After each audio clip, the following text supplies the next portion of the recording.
Right guys, we're back. It's Wednesday the 28th now. It rained all night. I've been keeping an eye on the river level all day long, and it's come up, not as much as I'd hope unfortunately. It's come up 5 centimetres. Hopefully that's enough to kick-start the fish into action. Can but hope. Got to get the kit set up quickly and get the rods in the water.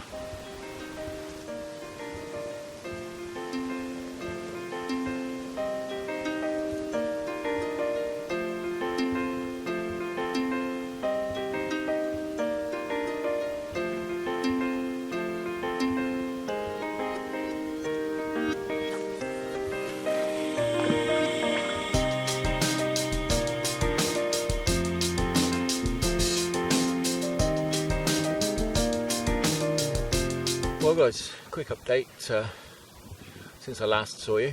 I think I saw you on the Monday or Tuesday the 20th. Must have been Tuesday the 20th. We had that small chub, that was all. Weather was hot, too hot. I came again down here on the Friday evening, fished to about 11 o'clock, had another chub, pretty much exactly the same size. It's probably the same one. And that was all. So I didn't bother making a video. I thought I'd leave it until the weather was a little bit better, which is the reason I've come tonight. It's Wednesday now, Wednesday the 28th. It's about 8 o'clock in the evening. It's if you cast your minds back, it's the day when they forecast basically a monsoon all night and all day. It didn't quite materialise in this area exactly as they'd forecast. It rained in the night, but nowhere near as much as they said. But it has affected the river. I've been watching the river level all day at work. It's going up and up and up. We're up about only 5 centimetres, something like that. But it's put some more pace on the water, definitely. Hasn't coloured it up at all. But that bit of extra pace and the fresh water in there may well kickstart the fish. I've already had one of the chubby bob into the rod and back down again in a split second, and the tips on the 2 rods that are over in the baited area, they're dancing away. So there's obviously fish over there. What I'm doing just quickly as well is I have over here I've got a Scopex squid boilie back to back with a paste in the middle. I have on the other rod over here I've got salty squid, a mainline salty squid wafter, and the other rod exactly the same as the other week, 4G squid fished to the tree down there. And I absolutely nailed the cast this time, which is not like me at all, I'm a terrible caster. But I nailed the cast into the tree there, right at the roots of the tree. Felt it down with a lovely donk. These 2 as well are bang up against that snag. So what I've done today, unlike the other week, is I'm fishing locked up, totally locked up. I've used the clips, the built-in clips on these rods. So that I can, with the bobbin uptake and the bit that's clipped into the clip, probably 9 inches of line can be taken. That's it. Enough to give me a stonking great indication on the alarms, and that's enough. The rods go nowhere else. You're probably wondering as well, from the last video I didn't really explain why I don't fish clipped up. I know it's quite the fashion, isn't it, to fish clipped up, and clip the rod up, wrap it, clip it up to the right distance, and it'll make life a lot easier casting over to this tree and over to that tree. Clipping up, make life much, much easier. Problem is in here, that every carp I've caught in this place has charged off up all down the river. Now I'm only fishing, I should think 20 metres across there. I've had them run 40 metres down the river. If I'm clipped up, I'm going to get snapped. That is the reason I don't clip up here. I've always, all except one as well, charged downstream. here it's not a problem. They can go, go 20, 30, 40 yards downstream, not a problem at all. But if I'm clipped off at 20 yards, 20 metres, I'm in trouble. That's why I don't clip up, if any of you are wondering.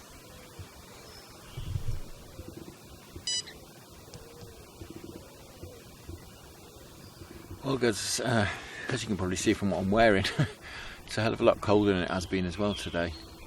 It's I think it's only about 14, 15 degrees, something like that. Last time we were down here at the weekend it was approaching 30. So it just shows you a difference a week can make. You've probably seen as well the sky is black. We're not forecast any more rain. I don't particularly fancy getting wet, especially with a 14 to 15 degree temperature. Hopefully it'll stay off for a couple of hours. The plan is to fish into dark again. The tips are dancing. This one's going away again. So it's looking promising. Certainly smaller fish by the looks of it are about the place, which is good. It's usually a good sign here. It's usually a good sign that you're going to get some sport from the bigger fish. This rod is absolutely banging away, this closest one. It's got the salty squid wafter on it. Do seem to be a phenomenal bait. Really, really good, but I don't really do much in the range. It's just the boilers and the wafters and the pop-ups, and that's your lot, I think. I like you know, complementary pellets and pastes really, but it's not really that kind of bait, is it? It's their high impact, which I guess that's why it has the effect here. I have been coming down as well, baiting up every evening since, you know, well before the beginning of the season actually. Just little and often, every evening, this sort of time of night. I don't think I've missed an evening for 3 weeks, something like that. Just a handful of boilies, occasional bit of ground bait, a couple of patchfuls of pellets, that's all. It's in exactly the same spot over there by that snag. So hopefully we can build that spot up. That's the idea. This is just to put you in the picture as well. This is my main sort of peg. It's where I like to fish. It's a swim I really like to fish in. But I don't just fish here. We do fish down the loch. We do a bit of float fishing down the loch. A little bit of ledgering. We'll get the quiver tip rods out. I think what we'll do as well, before too long, certainly if we don't get any more rain, we'll go a bit further upstream where it's a lot more breamy. Some great bream fishing to be had, you know, 6, 7, 8 pound bream, which is great for a river this small. And you can build up good weights of bream. So I think we'll have a go bream fishing. We'll get the quiver tip rods out, as I say, and have an evening bream fishing or two. I actually used to use the quiver tip rods for doing this sort of work, to be honest. I sort of dropped on this method and the sort of helicopter rigs because I wanted a setup where I didn't have to sit staring at the quiver tips. You know, I love being here, I love being down the river, and you know, it's nice to take in the atmosphere, it's nice to take in the surroundings, and I just found staring at quiver tips just very restrictive.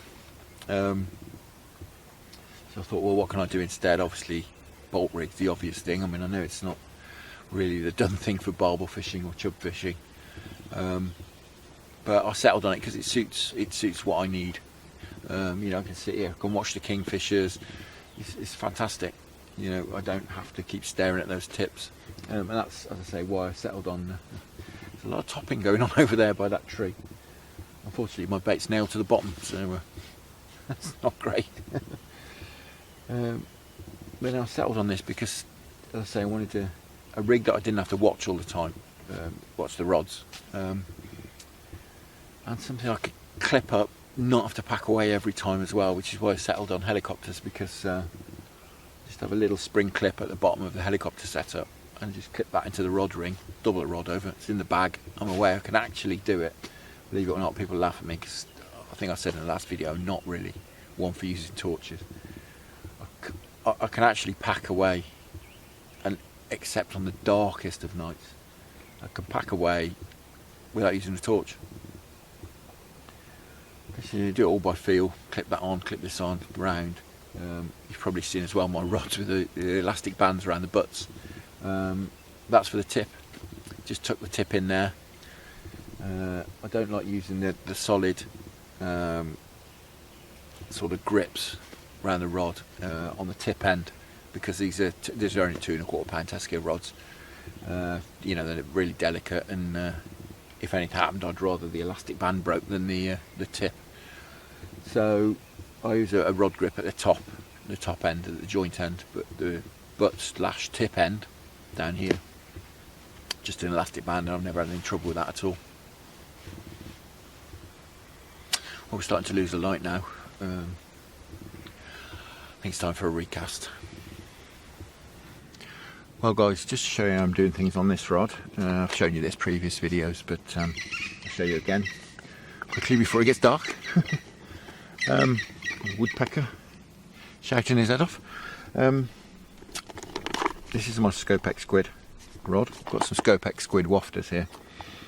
What I've done, I've got a size 6 with a fairly long hair. You can see that. I split the wafter in half, mounted it back to back. What I'm going to do is put a wrap of paste in the middle of this.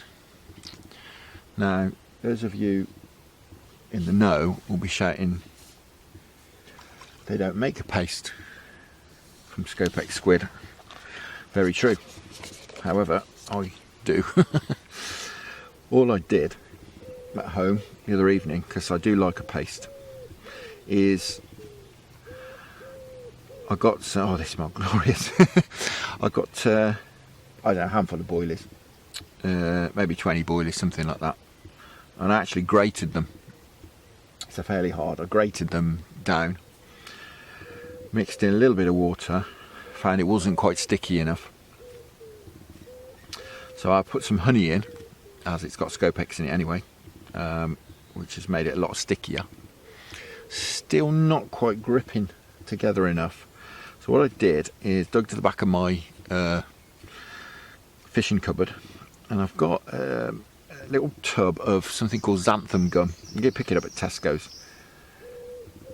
And this stuff sticks stuff together brilliantly. You only need a tiniest little dusting of it, and it's just made it cling together really, really nicely. It's worth £1 down at Tesco's if you make your own bait, and certainly make your own paste.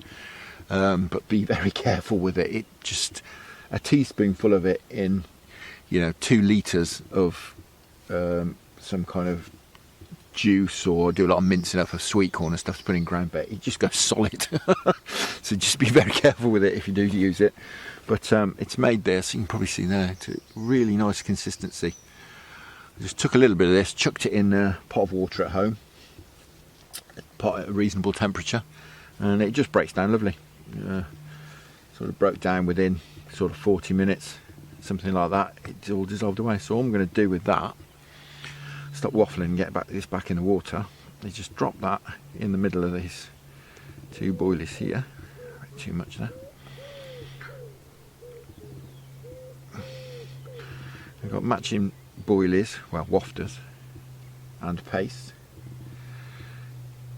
and should the small fish be pecking away at that and pecking the paste away, firstly hopefully they'll draw the attention of a bigger fish, but if they do take it all, you've still got a boilie on there back to back, still fishing. Right, enough of my waffle, let's get back in the water. Well guys, I'm just casting in, and good news, this hasn't happened this season yet, but it's happened today for the first time. What tends to happen a lot here is you cast your feeder in, especially with these method feeders, and obviously a bit of the ground bait comes off as it hits the water.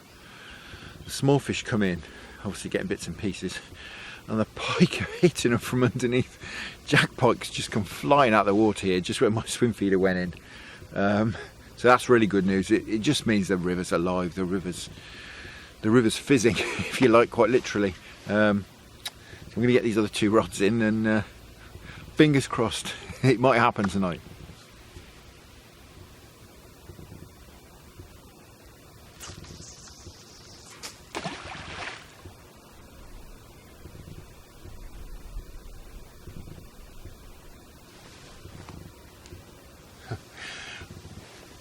I've just sat here waiting for something to happen. I'll just recast and just having a few comments with on Instagram with Horrible Ninja. He's having some good rants at the moment. I like it. Very sarcastic, but definitely seems to have his head screwed on and catches some barbel. Fair play to him. So if you watch this, mate, keep it going, loving it. Also follow Tiber Angler in Italy, and he seems to be absolutely smashing the place up. He's pulling some right big carp out of some proper river carp. They look fantastic. Just do a lot of fishing. Fair play to him. He just had a lot of success as well. Well done to you as well. Good stuff. With that, might be getting a bit of success here. Had a nice message from a chap called Dean Alderton on YouTube. Contact me in the closed season, just saying he was doing a similar thing to me. He's over on the Wensum, and he's had his first barbel out, 8-pounder this week. So congratulations to you. Keep going, keep sticking at it. Picked up some more subscribers this week, so thanks guys, you're very welcome.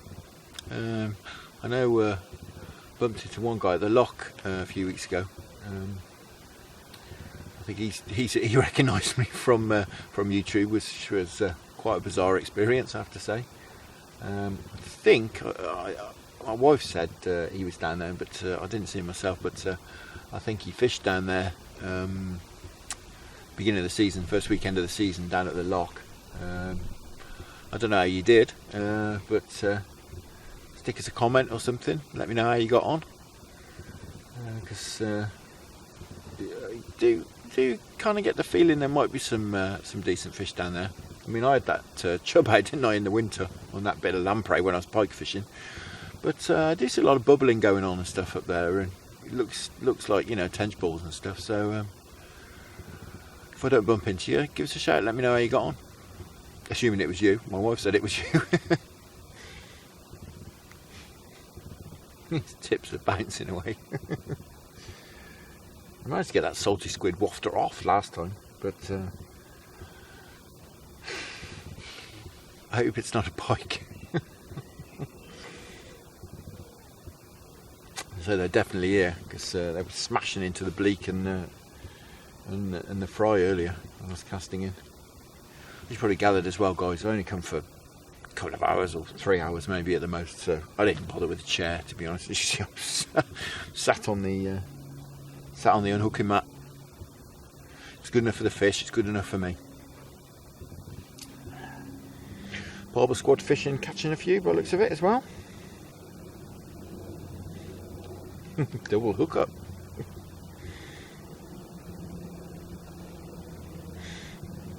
And some chub.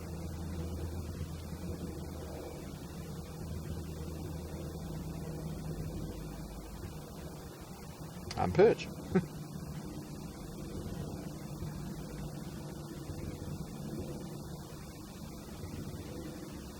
The way these tips are bouncing, one of these rods has got to rattle off in a minute. You see, bobbin's moving. How much the tip's moving. Again, it's the salty squid wafter that's rattling around.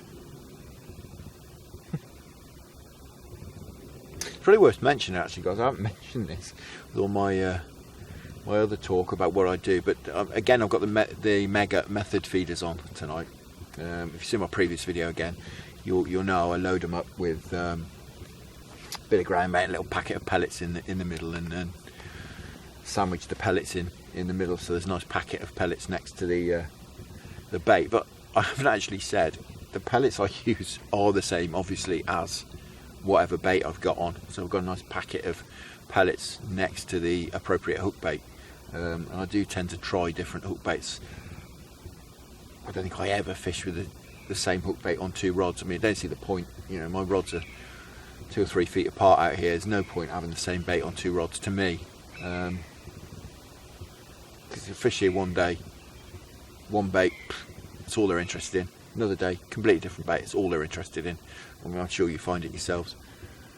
So I say that's why I keep things separate, all separate things. And the salty squid wafters that I use, obviously I don't do a pellet. So all I do is break a couple of boilies up into sort of quarters and put them in as the little freebies around the bait. Tiber angler, what a stonking great carp that is. Look at that, what a beauty. That's fantastic.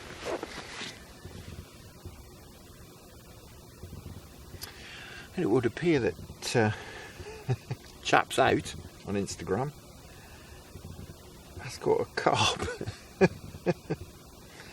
on what looks like a small plug, or crankbait as you call them. I call them plugs, I'm old school. From a river as well.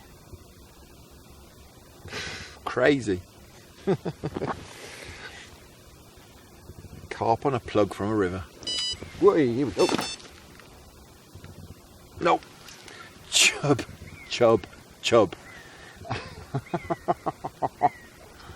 And I'm sure if you play that one back, you'll see that it's... And I probably picked the rod up when the bobbin was back at the bottom.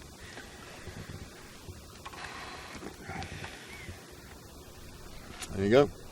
Salty squid wafter. And a little bit of lily pad. Let's get it back out. Well, as I was saying before, I was rudely interrupted. Chap's out. Carp with a plug in his mouth. Fair play, that's crazy. Nice one. The only thing I've ever heard of like that, so I do know a guy who does a lot of lure fishing in Pershore, again on the Warwickshire Avon. It's probably going back 10 years now, but I know he had a barbel, double figure barbel on a spinner.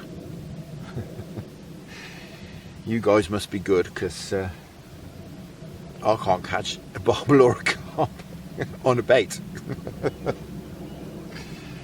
So good on you.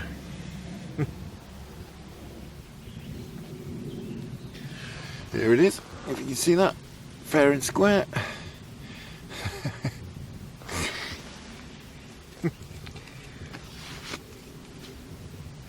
Yeah, right belly on him as well. The carp, not Chap's Out.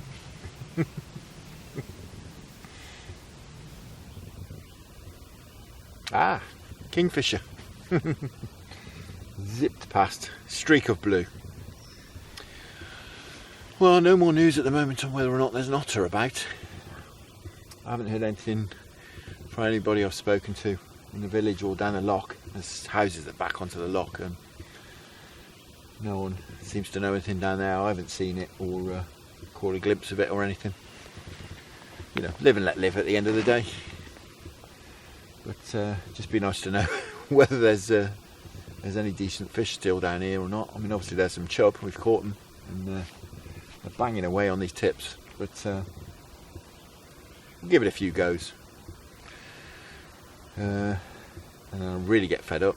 I could go a bit further upstream, got a few nice bream pegs up there, and bang a few 6, 7, 8 pound slabs out. It's a nice bag of bream of an evening, cheer me up. But for now we'll stick it out, we'll keep our chin up.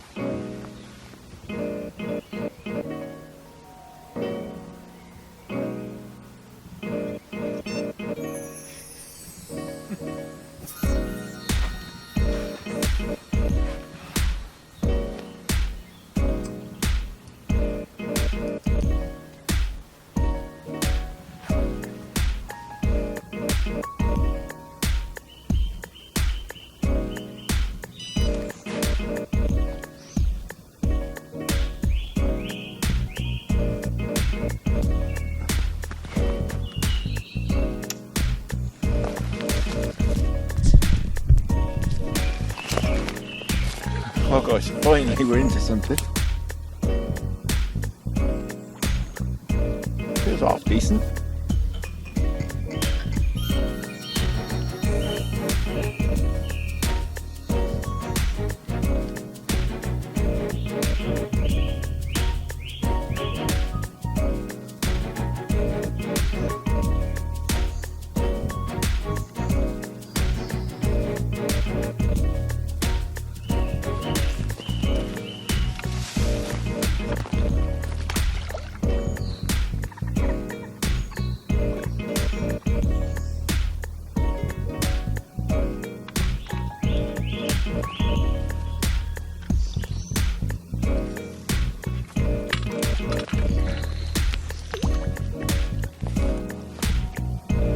Well, it's a very nice chub.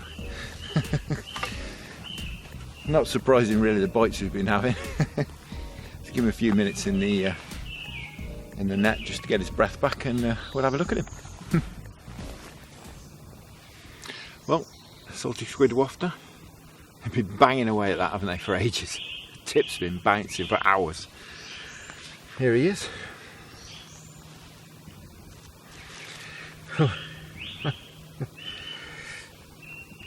Something's had a go at him at some point. There he is.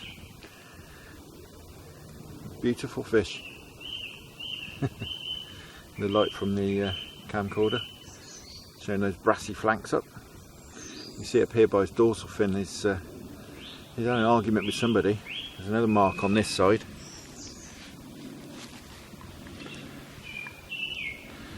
Up here, as you can see.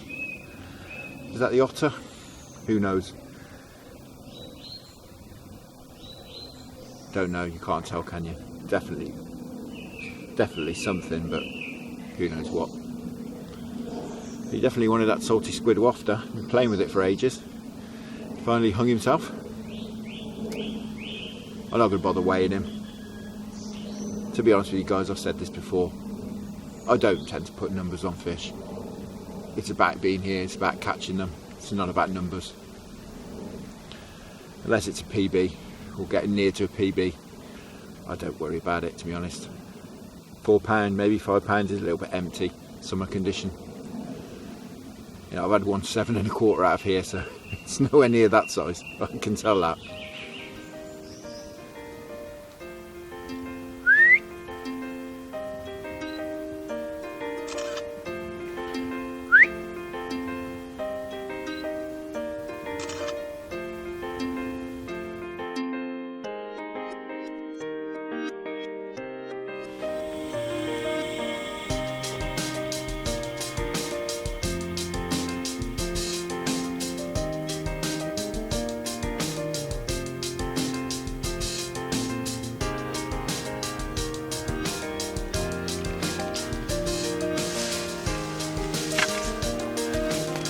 Well guys, as you can see, it's almost dark now. Just had the last cast. Got the 2 rods over near the snag here. Still got that one down there. It's not done anything so far, but you know, you never know. There's quite a lot of fish activity down there, albeit on the top. We're fishing probably 8 or 10 foot deep, but you know, there's fish down there, so we're in the right place. Maybe not the right level in the water, but we're in the right place anyway. You may be able to pull them down, the smell of the ground bait. But to be honest with you, I'm happy with that chub we've had. I'm going to get tidied away whilst there's these last remnants of light. You know, you guys who night fish will know. If you keep tidy, you know where everything is. It's easy. If you've got stuff everywhere, it's a nightmare. So I'm going to go tidy up whilst I can still just about see what I'm doing, and hopefully we might bag a bonus fish before we go home.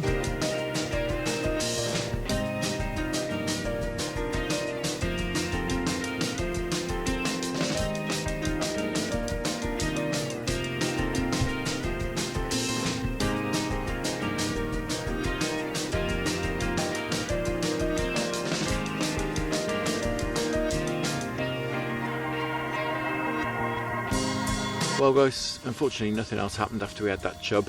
apart from a few bleeps on the bice alarms. The bobbins lifted an inch or so, all on the salty squid wafters as well, the mainline bait.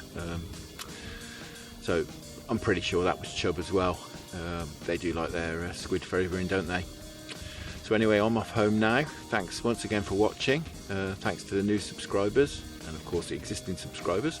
Now there's a rat the size of a rabbit running around with my feet, so I'm going to get out of here before he chews through my wellies. Thanks very much for watching. See you again next time. Tight lines, enjoy your own fishing, and I'll see you soon. There he is.